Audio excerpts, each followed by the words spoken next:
3 crazy ways that you can actually fail your CDL road test that you probably didn't even know about. Hello everyone, it's Jonathan here, founder of Driving Academy, and these are some of the craziest things that I've seen myself when I was an examiner and I was the one examining different individuals. First crazy thing that you can do to fail your test is either not show up on time or not bring proper documentation. This has happened way more times than I would like to admit, but this happens all the time when it comes to logical individuals. So this is what it looks like. Hey, my test is at 9 o'clock, let me show up at 9:30. You just failed the test because you're late. Or, hey, I have my permit, but I don't have my driver's license. Well, sir, if you look on your permit itself, it actually says permit only valid with driver's license. Yeah, but they said at the DMV I didn't need my driver's license. What the hell does the permit say? You couldn't even technically drive to the test without your license. Or I have my license, but I don't have my permit. So the silliest thing to do is make sure that you show up to the test without the proper documentation. And so all you have to do is make sure you have your driver's license, make sure you have all your permits, make sure the permits are all valid, make sure the permits are all original, make sure there are no copies, make sure you have your DOT physical, depending on where you're going to go for the test.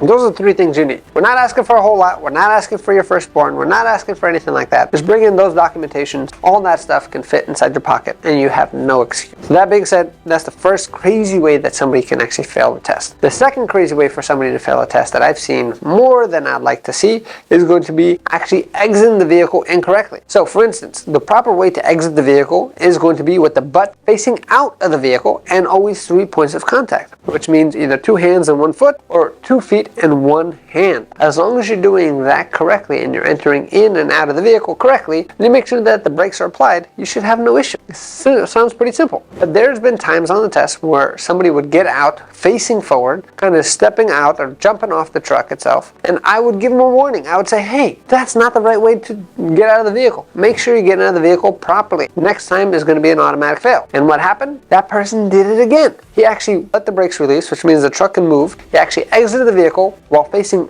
away from the vehicle itself instead of facing towards the vehicle, and he was kind of just jumping around and like a little kid jumping out. And that's a completely unsafe act and a completely ridiculous way on how to fail a test.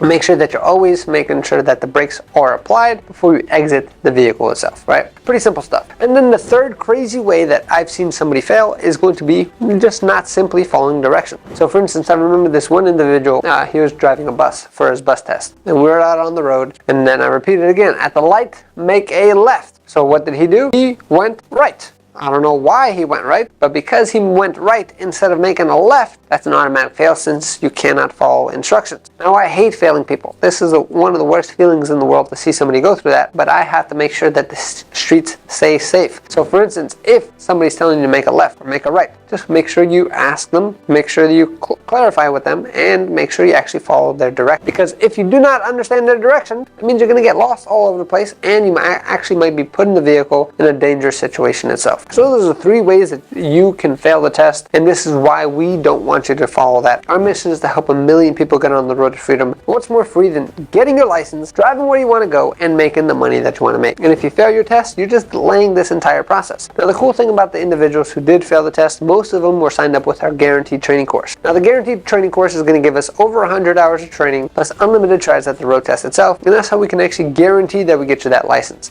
That being said, all you need to get started is $500 down, and we can work out a payment plan for the rest. Now, you don't know what's going to happen in the future, but getting a CDL license is going to be something that's going to protect you and your family moving forward for eternity. Because it's something that you do once, you don't ever have to get retested again, and things can kind of keep moving forward. Hope this helped you out, and I hope that you get yourself on the road to freedom one day. If you want more information, give us a call, 908-525-3609, or check out our website at cdldrivingacademy.com. That's cdldrivingacademy.com. Thanks. Have a great day. Hey, thank you so much for watching this video. If you like it, make sure you hit that like button. Also, subscribe to our channel. It's really going to help us out. Click on that button.